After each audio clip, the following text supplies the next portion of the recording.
Hello, नमस्कार, आदाब और सत श्री अकाल। कैसे हो लवलीज? हम उम्मीद करते हैं कि आप मस्त होंगे, स्वस्थ होंगे, बेहतर होंगे और खुद का बहुत ही ध्यान रख रहे होंगे। आज ना हमारा मूड वैसे भी बहुत अच्छा है। क्यों अच्छा है? क्योंकि आज बहुत दिनों बाद हमारे यहाँ बारिश हुई और बारिश का होना है आत्मा का सुकून है यार। बारिश होने के बाद हम किसी अलग ही मूड में रहते हैं। तो आज तो बहुत बहुत बहुत संतुष्टि है हमारे मन के अंदर। तो चलिए हम आपसे मुस्कुराने की अपील करेंगे और बिना कोई बहस किए चुपचाप से स्माइल कर देना। और हाँ, कभी कभी आईने के सामने खड़े होकर स्माइल करना, खुद को बहुत खूबसूरत लगोगे, बिलीव मी। फिर स्माइल करो, कर लो, अरे कर भी लो। I love you all. तो चलिए स्टोरी पर। स्टोरी का नाम है तू है तो चलिए शुरुआत करते हैं। पिछले एपिसोड में हमने देखा कि अवनी माया से बात करने के बाद दोनों कमरे से बाहर आती हैं, जहां विवेक और आयशा भी उनके हंसी मजाक में शामिल हो जाते हैं। और आयशा की शादी की बात सुनकर माया उसे बहुत प्यार से देखती है और वहीं विवेक का मजाक होता है। उसी समय मेड चाय लेकर आती है। कपों की खनक और अदरक की खुशबू माहौल में घुल जाती है। सभी बैठकर चाय पी रहे होते हैं। एक सामान्य क्षण था ये, लेकिन उसके भीतर असामान्यता, सहजता और अपनेपन का भाव साफ देखा जा सकता था। अवनी चाय का घूंट लेते हुए मजाकिया अंदाज में कहती है, ठीक है बाबा, मैं तो अब अंशु को लेकर निकलती हूँ, क्योंकि अभी किसी को किसी के साथ अकेले रहना ज्यादा जरूरी है। आखिर इतने दिन के बाद का मिलन है ये। अवनी उठ ही रही होती है कि अचानक माया और आयशा एक साथ बोल पड़ती। उनकी आवाज लगभग एक साथ गूंजती है कमरे में।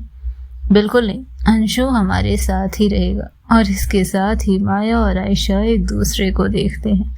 अवनी कुछ पल ठहरती है, फिर आईब्रो ऊंची कर पूरी ठसक वाली आवाज में कहती है, हाँ भैया, माया के घर में कोई माया से बहस नहीं करता, हमें पता है। और माया उसकी बात सुनकर मुस्कुराती है।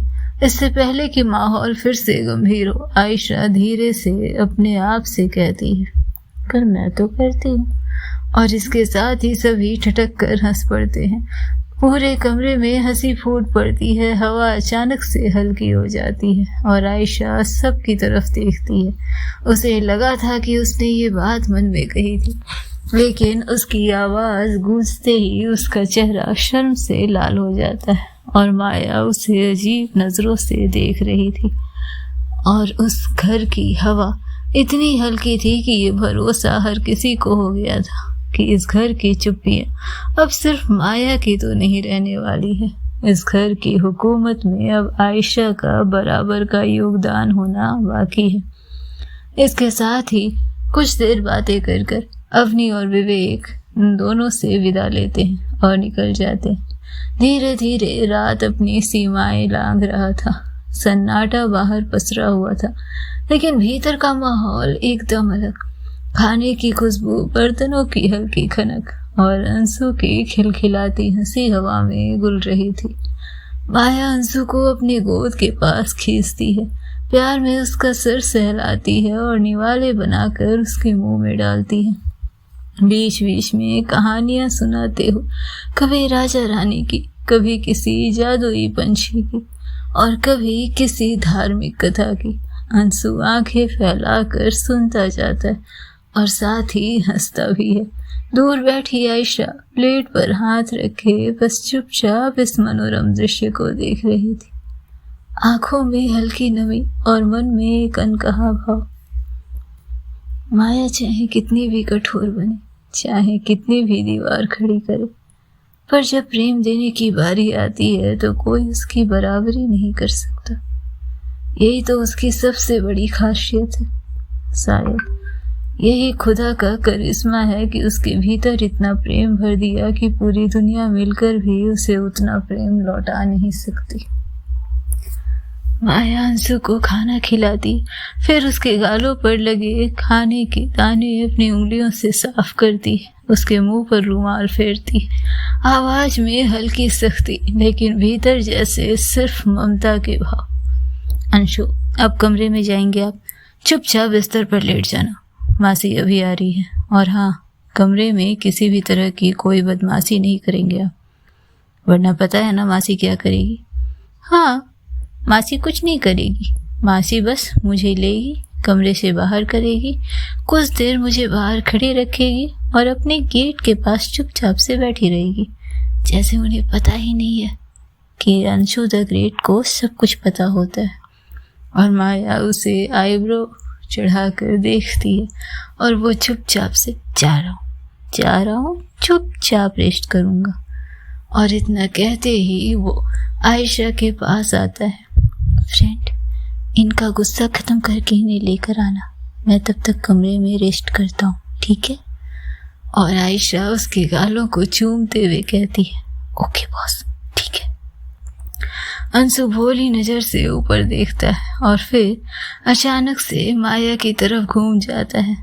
मासी, फ्रेंड भी हमारे साथ सोएंगी ना? सवाल सुनकर माया की आंखें अनायास आयशा की तरफ मुड़ जाती, जैसे जवाब उसके पास नहीं बल्कि आयशा के पास हो। और आयशा मुस्कुराते हुए धीरे से अंशु की तरफ देखती है। बिल्कुल, अगर फ्रेंड अंशु के साथ नहीं सोएगी तो और कहाँ सोएगी? अंशु खिलखिला कर हंसता है और दौड़ते हुए माया के कमरे में चला जाता है। उसके जाते ही डाइनिंग टेबल में गहरी चुप्पी उतरती है। आयशा उठकर धीरे से माया के पास आती है, उसके गले लग जाती है और सिर उसके कांधे पर रख देती है। क्या हुआ आयशा? मुझे खुद से नहीं खाना, अब मुझे कौन खिलाएगा? आप बच्ची नहीं है आयशा मैडम, आप खुद से खाएंगी। नहीं ना माया, प्लीज़ प्लीज़, मैं थक गई हूँ ना, खिला दो मुझे भी। और आप जैसे खिलाती उससे तो पेट के साथ साथ मन भी भर जाए, तो प्लीज़ ना माया, खिला दो। माया अचानक से हंस पड़ती है। उस कमरे में जैसे कौन सी रौनकें उतर आई थी आयशा के लिए, और इसके साथ ही वो उसी अपनेपन से जैसे अंशु को खिला रही थी आयशा को भी निवाले बनाने लगती। हर कोर में एक अनजाना सा अपनापन उतर रहा था और आयशा सिर्फ माया को देखे जा रही थी। लेकिन अचानक आयशा शरारत में एक निवाला उठाती है और माया के होठों की तरफ बढ़ा देती है। माया का चेहरा बिल्कुल लाल पड़ जाता है, सांसें थोड़ी अटकती है, आंखों में जैसे अनचाही नमी उभर आती है। आयशा का मन उदास हो जाता, उसे लगता है कि उसने कोई तो सीमा तोड़ दी। लेकिन अगले ही पल माया वही निवाला अपने मुंह के अंदर लेकर कंठ से नीचे उतारती है। उसका गला जैसे अटक गया, आवाज में थोड़ी कपकपी हो, और माया आयशा का हाथ थामते हुए उसकी नजरों को अपनी तरफ मोड़ती है। आदत नहीं है ना, शायद इसीलिए, पर कोई नहीं, आप आदत दिला दीजिएगा आयशा, है ना? भर दीजिएगा धीरे धीरे मेरी इन दरारों को। आयशा अचानक से खड़ी होती, माया की कुर्सी के पास आकर उसकी गोद में बैठती। माया चौंक जाती है, पर कोई विरोध नहीं। आयशा अपने दोनों हाथों से माया का चेहरा पकड़ती और उसके होठों पर हल्का सा चुंबन रख देती। प्रॉमिस माया, मैं कोशिश करूंगी हर दरार भरने की, ताकि आप फिर कभी खुद को पत्थर ना कह सके, ताकि फिर कोई कोर खाते हुए आपकी आंखों से कुछ छलक न जाए, आपके कंठ में कुछ अटक न जाए। प्रॉमिस। माया की आंखें जैसे एक बार फिर से कोई मोती पेश करने वाली थी, लेकिन इस बार उसकी आंखों में पीड़ा नहीं, राहत और प्रेम का उजाला था। आयशा के होठ अभी उसके होठों के नजदीक थे। बाहर रात गहरी हो रही थी, लेकिन भीतर किसी का अकेलापन सचमुच टूट चुका था। माया का प्रेम अब किसी एक बच्चे तक सीमित नहीं था। उसके भीतर का स्नेह जो केवल उस खोए हुए शिशु के लिए था, धीरे धीरे एक और दिशा लेने लगा था। आयशा की मौजूदगी ने उस खालीपन को ऐसे छुआ मानो कोई दीपक अंधेरे कोने तक पहुंच गया।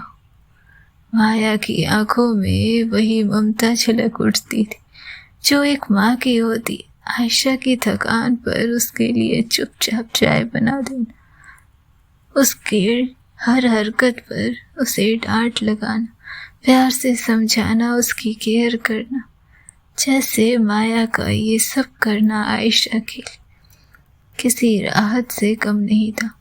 दोनों खाना खत्म कर अपने कमरे में आते जहां अंशु पूरे पलंग पर घुलट रहा था, इधर उधर घूमता हुआ जाने खुद में ही कुछ बड़बड़ा रहा था।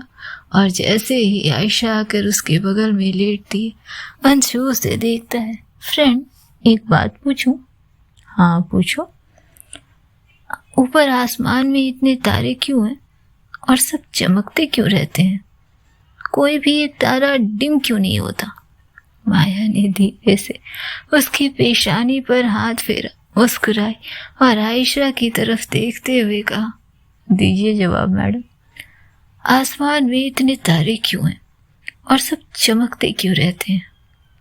आयशा माया की तरफ देखती है, जानती है कि बच्चे के प्रश्न ने उसे फंसाया था, और वो अंशु के पास आकर कहती, फ्रेंड, हम तीनों में आज सबसे बड़ा कौन है?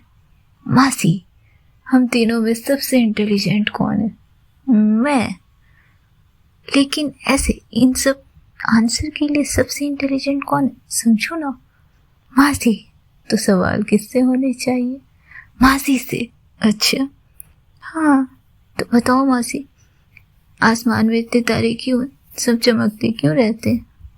माया आयशा की तरफ देखती जो किसी विजयी मुद्रा में मुस्कुरा रही थी, और माया अंशु की तरफ देखकर उसके सिर पर हाथ फेरते हुए कहती, तारे ऐसे हैं ना अंशु, जैसे जमी पर लोग होते हैं। सबकी अपनी अपनी चमक होती है। जैसे कि मासी को लिखना पसंद है, मासी को किताब से बहुत लगाव है, तुम्हारे इस दोस्त को माइक से बहुत लगाव है, कंप्यूटर से बहुत लगाव है, और अंशु को फुटबॉल से। तो सबकी अपनी अपनी रोशनी है ना, कोई ज़्यादा चमकता है, कोई कम। अंशु बहुत ज़्यादा देर तक फुटबॉल खेलता है, मासी थोड़ा कम देर लिखती है, लेकिन हम लोग मिलकर इस धरती पर ऐसे ही रहते हैं ना। तो उसी तरह आसमान का पूरा घर बनाते हैं उनके तारे।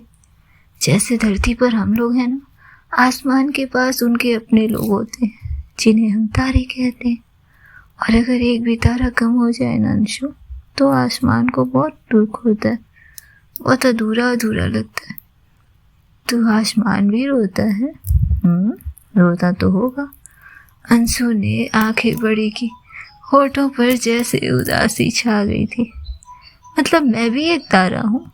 और माया कहती है, हाँ आप भी तारा हैं, आयशा भी और मैं भी, हम सब तारे, लेकिन हम सब धरती के तारे और आसमान के अपने तारे होते हैं। आयशा चुपचाप सुन रही थी। उसकी नजरें माया पर थी, लेकिन मन भीतर से अंशु के सवालों को महसूस कर रहा था।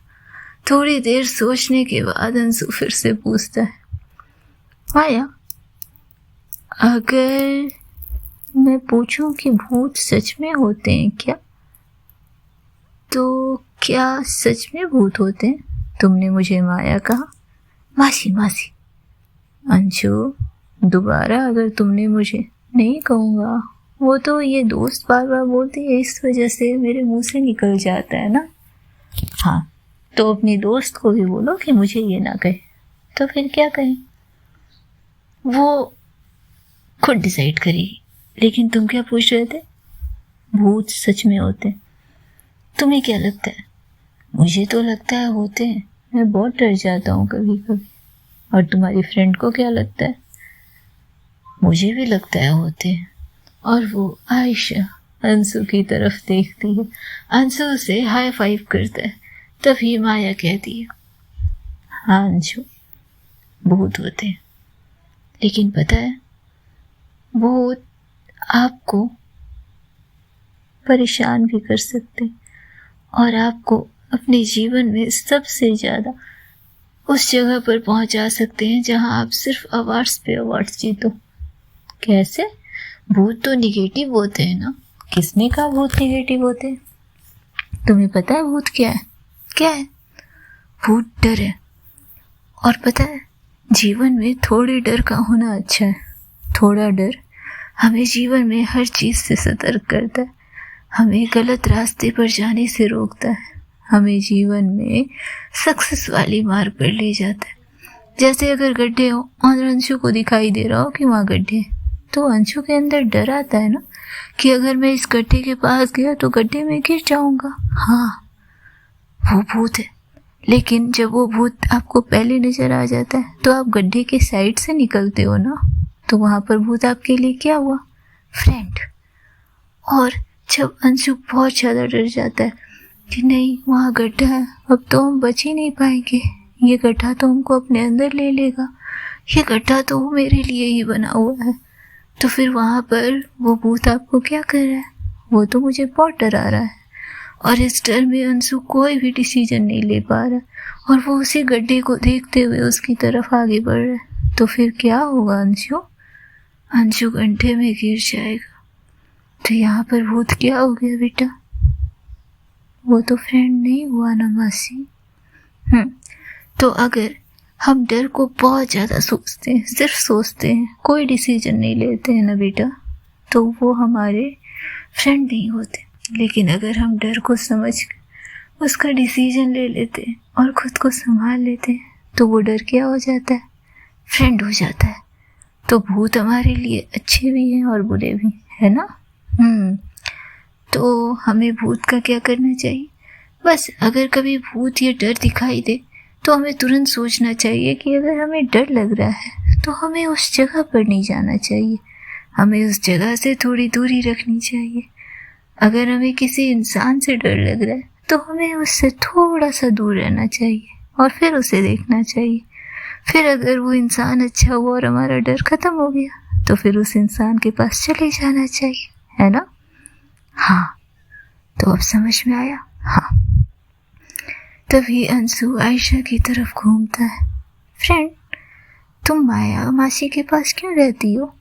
आयशा थोड़ा अचकचाई, फिर कुछ सोचती है और मुस्कुराते हुए कहती है, पहले तुम मुझे बताओ, तुम अपनी मासी के पास क्यों रहते हो? क्योंकि मासी मुझे बहुत प्यार से सुलाती है, कहानियाँ सुनाती है और हाँ, मेरी फेवरेट खीर भी बना कर देती है। अच्छा? हाँ, और कभी कभी जिद करता हूँ तो आइसक्रीम भी। तो तुम्हें मज़ा आता है ना? बहुत। उसी तरह मुझे भी माया बहुत अच्छी लगती है और मैं सोचती हूँ कि अगर मैं माया के पास रहूँ तो मैं कभी अकेली नहीं रहूँगी, और इसलिए मैं माया के पास रहती हूँ। और अंशु मासूमियत से उसे देखता है। तो तुम दोनों हमेशा दोस्त रहोगे, मतलब हमेशा हमेशा? और माया और आयशा एक दूसरे को देखते। माया की आंखों में एक पल को अजीब सा डर और चाहत दोनों तैर गया था। हाँ अंशु, हमेशा। आयशा माया की तरफ देखते हुए ये कहती है और अंशु संतुष्ट होकर अपनी प्यारी सी दांत निकाल देता है और फिर धीरे धीरे उसकी आंखें जैसे नींद के उस जगह पर, उस दहलीज पर आकर रुक जाती है जहाँ नींद जरूरी होती है। तभी अंशु माया की तरफ देखता है। मासी, क्या है बेटा? रात क्यों आती है, दिन ही क्यों नहीं रहता हमेशा? क्योंकि अगर दिन हमेशा रहेगा तो आप तारे कैसे देखोगे? अंधेरा हमें याद दिलाता है ना बच्चा कि रोशनी कितनी प्यारी होती है, और अंधेरा होता है तभी तो अंशु इतनी प्यारी बड़ी मीठी नींद ले पाता है, और जब नींद से उठता है तो अगली सुबह और भी सुंदर लगती है ना बच्चे। मासी, पता है आज क्या हुआ? क्या हुआ? आज आते वक्त मैंने एक मछली को देखा था अच्छा, हाँ वो पानी में तो घूम रही थी लेकिन डूब नहीं रही थी। क्यों नहीं डूबती वो? मैं तो डूब जाता हूँ। क्योंकि वो पानी मछली का घर है, जैसे धरती अंशु का घर है। यहाँ पर अंशु कहीं भी दौड़ कर जाता है, मासी के घर में नहीं खोता ना। लेकिन अंशु और कहीं जाता है तो गुम हो जाता है ना। हाँ, मैं 3 टाइम्स गुम हो चुका हूँ। तो फिर जब हम किसी अजनबी जगह जाते हैं ना बेटा, तो वहाँ डूबने लगते हैं, अगर वहाँ कोई अपना ना हो तो। इसलिए मछली जब पानी में रहती है तो वो अपने घर में रहती है, खुश रहती है, घूमती रहती है, जैसे अंशु अपने घर में बिंदास होकर घूमता है। तो इसलिए वो नहीं डूबती। लेकिन यदि उसे ज़मीन पर निकाल कर रख दो तो ज़मीन उसका घर नहीं है ना। वो फड़फड़ाने लगती है, वो डर जाती है, वो इतना डर जाती है, वो निगेटिव भूत वाला। हाँ, निगेटिव भूत वाला। और डरते डरते वो नहीं रहती। तो उसे पानी में रखना चाहिए हमेशा। अच्छा मासी, 2 और क्वेश्चन। अब कोई क्वेश्चन नहीं आंसर, बस 2 ओके, पूछो। हमारा नाम क्यों होता है? अगर नाम नहीं हो तो लोग हमको नहीं पहचानेंगे। बिल्कुल पहचानेंगे। किसने कहा कि अंशु जैसे प्यारे बच्चे को कोई नहीं पहचान सकते? लेकिन अगर नाम नहीं भी हो तो अंशु की पहचान तो उसका ऐसे हंसना, खिलखिलाना, मुस्कुराना है। अब जैसे कि अंशु दौड़ता हुआ, हंसता हुआ आएगा और उसकी हंसी मासी को सबसे प्यारी है, तो मासी को तो ऐसे ही पता चल जाएगा कि उनका प्यारा सा बच्चा आ गया है। इसके लिए अंशु नाम की ज़रूरत थोड़ी है। तुम्हारा नाम कुछ भी हो, तुम्हारे प्यार करने के तरीके, तुम्हारे खुश रहने के तरीके, तुम्हारी लोगों की मदद करने के तरीके से तुम सबके लिए पहचान बना सकते हो, जहाँ नाम की ज़रूरत तो नहीं होती। लेकिन हाँ, अगर नाम रहता है तो इतनी भीड़ में अंशु को पहचानना आसान हो जाता है ना। मतलब मेरा नाम इम्पोर्टेंट है। इम्पोर्टेंट तो है। अच्छा, और एक क्वेश्चन और पूछो। पूछो। मुझे नींद नहीं आ रही है। नींद क्यों आती है? क्या वो भी हमें ढूंढती है? हाँ, नींद छोटी सी माँ जैसी। दिन भर जब अंशु खेलते कूदते, इधर उधर दौड़ते, बदमाशियाँ करते, थक जाता है, फिर नींद धीरे धीरे उसे खोजती है, उसे ढूंढती है और गोद में उठा लेती है, ताकि उस थके हुए अंशु को सुकून से सुला सके। और सोने के बाद अंशु की थकान गायब हो जाती है। तो ऐसे अंशु जब दूसरे दिन उठता है तो वो ज़्यादा एनर्जी लेकर उठता है ना। तो नींद अच्छी है। हाँ, नींद बहुत अच्छी चीज़ है। मतलब वो भी मासी है। हाँ, कह सकते हैं कि वो मासी। अच्छा, तभी आयशा कहती है तो अंशु बताएगा कि माया मौसी और नींद मौसी में सबसे प्यारी कौन है। और अंशु उसकी तरफ देखता हुआ कहता है, क्या फ्रेंड तुम भी। जहाँ माया मौसी कंपटीशन में हो वहाँ कोई और टिक ही नहीं सकता। माया मौसी मेरी सबसे फेवरेट है। और इतना कहकर वो माया के सीने से लग जाता है। माया के एक हाथ जहाँ अंशु के सर को सहला रहे थे, वहीं उसके दूसरे हाथ उसके सिर के ऊपर से आयशा के सिर को सहलाते हुए उसे भी नींद की तरफ धकेल रहे थे। माया को लगा कितना सुंदर और मनोरम दृश्य है ये, जैसे उसके हिस्से की सारी चाहत पूरी हुई। कितना खूबसूरत एहसास है, कितना पूरा एहसास है। शायद संपूर्णता इसी में, शायद प्रेम इसी में है। अकेलेपन की अपनी ज़रूरत हो सकती है, पर साथ इस संसार का नितांत स्वरूप है, जहाँ सुकून भी है, जहाँ प्रेम भी है और जहाँ राहत भी है। अनायास ही उसके होठों पर एक मुस्कुराहट खिल जाती है और वो इन दोनों की तरफ देखते हुए जाने किन भगवान से कौन सी दुआ मांग रही थी आज। और धीरे धीरे उसकी भी आंखें बंद हो जाती। क्या होना था आगे जाने के लिए सुनते रहे नेक्स्ट एपिसोड। तब तक खुश रहे, स्वस्थ रहे, मस्त रहे, बिंदास रहे और हाँ इश्क करते रहे। Take care lovely.